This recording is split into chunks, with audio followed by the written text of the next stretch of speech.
Welcome everyone to the June 23rd OMR architecture meeting. Today we have one topic from Babneet Singh. So he'll be talking about some of the changes to the PR testing that he's made recently and some of the launch triggers. So Babneet, please take it away when you're ready. Thank you, Daryl. So today I will be discussing about the new features I'm proposing to the OMR PR testing framework. And just a little background, what is PR testing? PR testing refers to the jobs that we launched in a pull request to compile and test the changes which are being proposed in the PR. The command syntax is Jenkins space build space a platform specification. We currently have 11 platform specifications which are listed on the slide. And some examples of using this command are shown at the bottom of the slide. Jenkins build all will launch a job for each platform specification shown. Jenkins build and plinux will launch a job on the Linux PPC platform, and similarly the ZOS example will launch a job on a ZOS machine. So currently the PR testing has a number of deficiencies. For instance, we cannot run a job inside a container. We don't have the ability to choose specific machines where to launch the PR job. And similarly, we are unable to specify extra options for configure CMake or extra options for make while compilation. And the same applies to specifying extra test options or specifying additional environment variables. So these are the deficiencies that I propose to resolve with the new features. So just a quick review of how the old command looks like and how it differs from the new proposed syntax. In the old version, we could only specify the platform specification, and the hard-coded settings in the scripts will be used always. In the new syntax, we can provide additional options for each platform specification in brackets, and these should either change the default settings or add more settings to the PR job.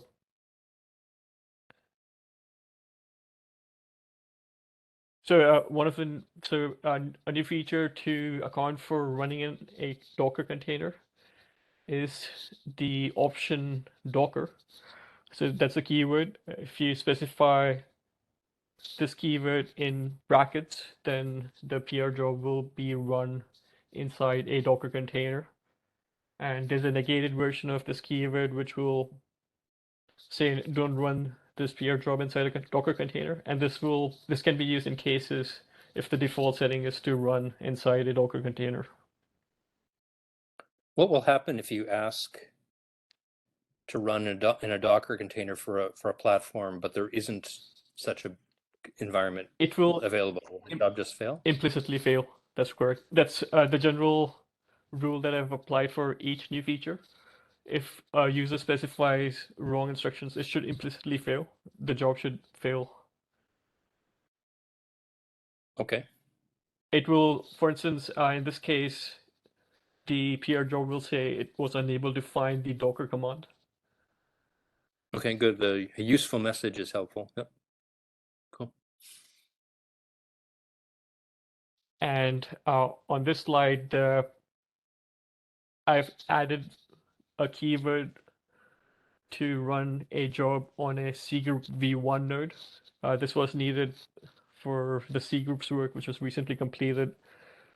Linux systems can have two configurations. It can either be a cgroup v1 node or a cgroup v2 node, and to have sufficient or complete test coverage for cgroups, we had to run on both nodes. So the cgroup v1 keyword allows us to choose a Linux machine with the cgroup v1 configuration. And there's also a negated version of this keyword And if this keyword gets used, for instance, on ZOS, which doesn't have any secret v1 node, the build job should fail, saying that no such node is available, no machine was found, and the build will just fail with that error message.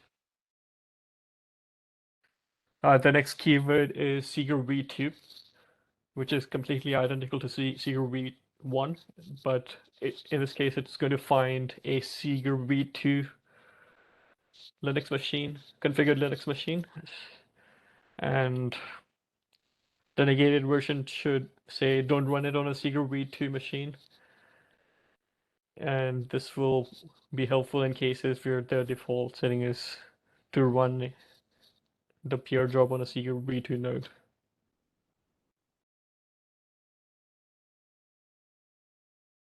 The two keywords, secret v1 and v2, are mutually exclusive, so you can either have a secret v1 node or a secret v2 node, and in the examples shown on this slide, if you specify both the keywords, secret v1 and secret v2, there's going to be a conflict, but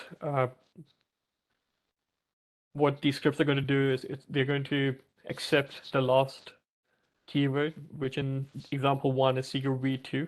The job will be run on a secret v2 node, and in example 2, the job will be run on a secret v1 node.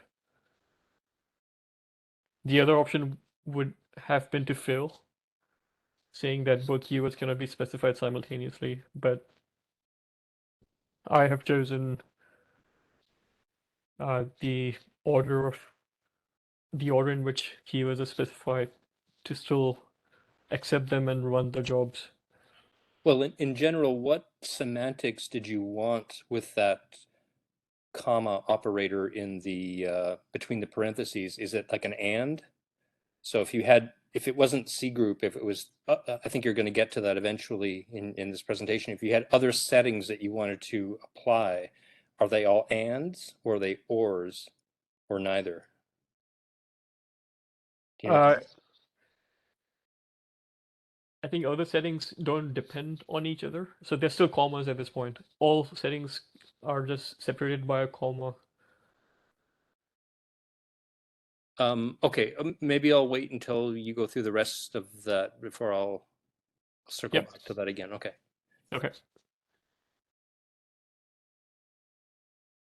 So in this, over here, in order to specify additional configure options, the syntax specified in this slide can be used configure colon, and the options to append will be in quotes. The examples over here are adding additional C flags and C++ flags. And in this case, I think dump debug is a debug flag, which should enable more diagnostic output for in the port library. And this may be helpful in cases where we want to better understand failures within the PR job.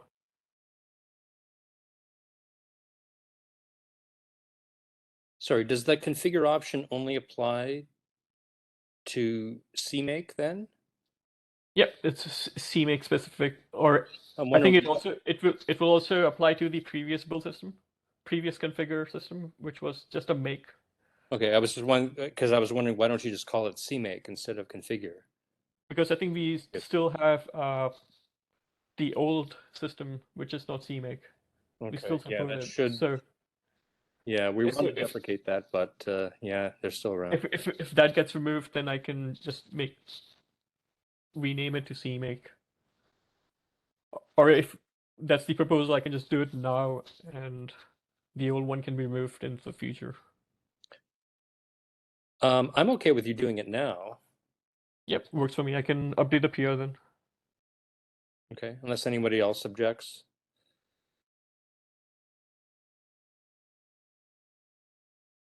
Okay. All right, thanks, Ben. And yep. And the next one is to specify more options to the make command. So the syntax is compile, colon, and similar to the configure previous feature, you specify all args in quotes. The examples in this will tell make to run on 8 CPUs, or that dash J8 will tell the make to run on 8 CPUs, and dash D I think enables debug output for make.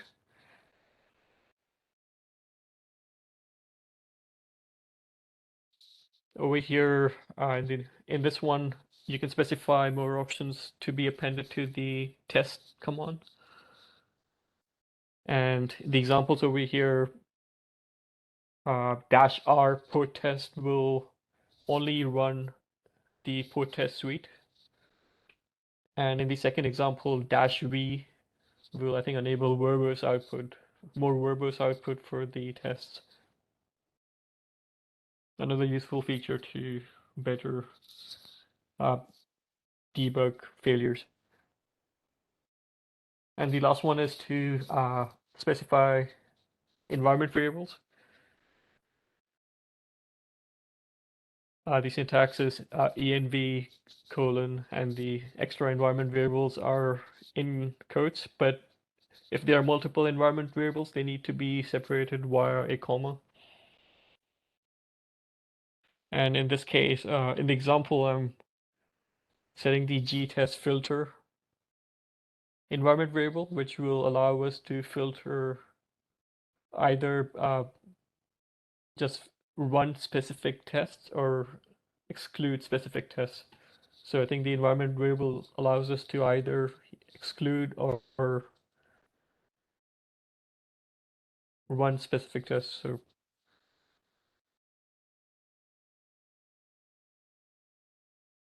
this is a more complicated example. In this one, we are running all. In addition to that, we are specifying custom options for the X Linux job,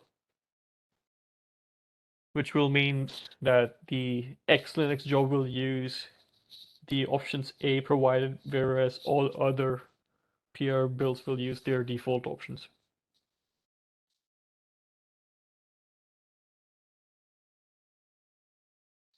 And in this example is a derivation of the previous one. X Linux PR job will still use options dash A, but in this case, all other PR builds will use options underscore B.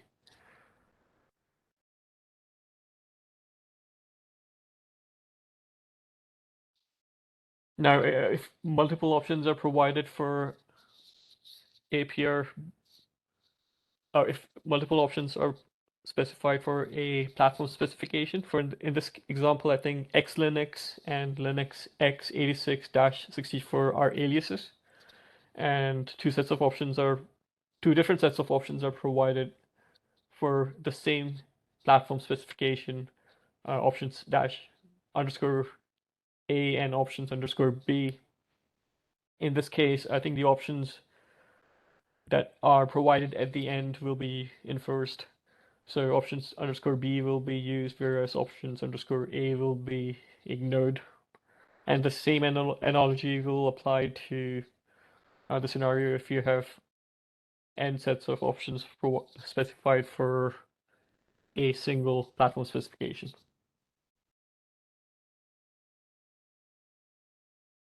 Here's another example.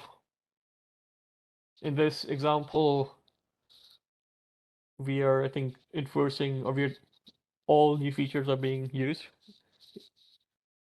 Secret v2, don't run it on a secret v2 node, try to run it on Docker. And then we are also specifying test options. An environment variable is being specified, and then we are also passing extra compilation options. But we are running it on a ZOS specification.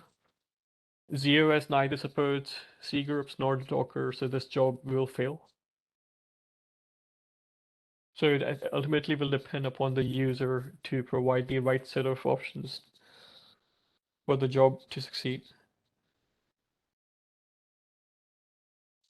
PR 6525 is where all this work was done, and it also points to other issues from I think where the features were proposed.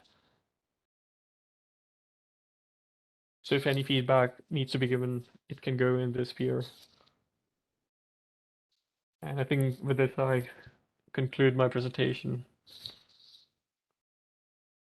Okay, thanks, Bebneet. A lot of interesting and I think useful extensions to the to the triggers there. How did you test these various options? Did you just Jenkins build like crazy on this PR, or Yep. Yep. So yeah, there will be, so most of the testing was done in this PR, and you will see different variations of the new syntax being tested over here. And I think Adam also did some testing in a non-PR job to make sure promotion happens correctly. Mhm. Yeah, the other one I did just run to test.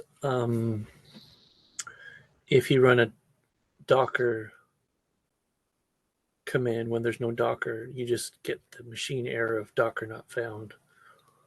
So we don't really sanitize that ahead of time. I think it can, but we will need, I think for that we will need either labels or. Yeah, like you should run, if you want option Docker, you should have a label on all the machines that have Docker, really. But I don't think we have that at this point.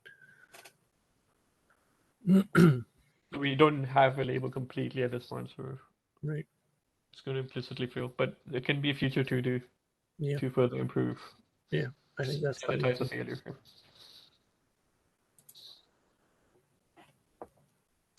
Now, if that machine did happen to have Docker, but it's still on Windows, which we don't have a Windows container for, I guess we would get the default Ubuntu container, which should work on a Windows machine, but then you're not really getting what you want. So we might want to understand what would happen there. Maybe just some further testing. Yep. But question for Daryl: do we want to support Windows containers also? I don't think we want to preclude it. We may not support it right away.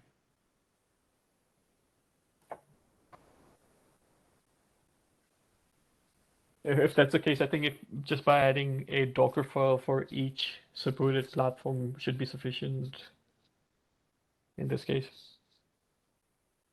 So right now, we're only supporting Ubuntu 20 on Linux. x86. And it only builds Ubuntu 20. So the script is kind of hard coded for that right now. So if we did have a one Windows machine that had Docker on it, you would then test inside that container, and you'd actually be testing X Linux, not Windows. So that might be a problem. So we might want to adjust the code to help. Throw an error for those scenarios. Something like that.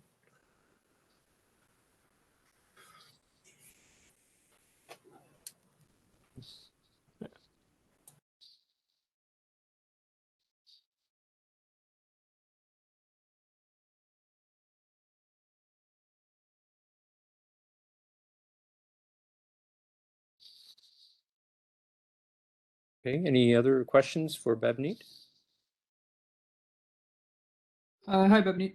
Just a general question. To run like these triggers, is it limited to only committers, or can anyone that opens a PR, I guess, run these triggers? I think there is a whitelist which allows non-committers, which gives non-committers permission to run PR builds. And I don't know what's the criteria to request for permission. Yeah, I think to generally, I mean, all committers are on the list. and generally, if you've done a couple of PRs and have demonstrated that there's no ill will toward the community, then we can add you to the allow list. So there's no it's not a strenuous criteria to be added to that list. If it's going to be much more convenient to add you to the list than for you to continue to find someone to launch jobs on your behalf, then you can be added. So for example, Salman, I know you've done a few things, so I can certainly add you to the list. All right, thanks. Yeah, I was just wondering the process of that, because I know I tried running something and it didn't work, so I wasn't too sure. But yeah, I'll reach out. Thanks.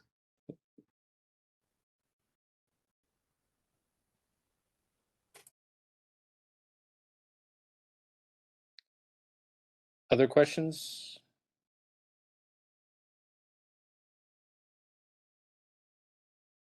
If not, so I'm going to spend some time going through the PR. I haven't looked at all the Groovy code in there yet. I know, Adam, you've approved it, but I just want to take a pass through that myself.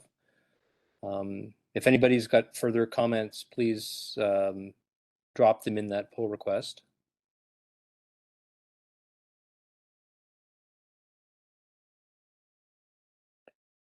Okay, if there's no further discussion on this, I think we can move on. And this is the only talk that we had today, the only topic for today. So I have created the issue for the next meeting on July the 7th. Not sure if that meeting is going to go ahead or not, just because it's falling in a holiday period and a lot of people will be away. So that meeting may not actually happen, but by all means, if you have a topic you want to bring up, please propose it there.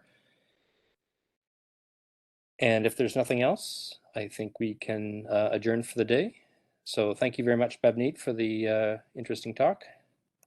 And we'll talk again in a couple of weeks. Thanks, everyone. Take care. Bye.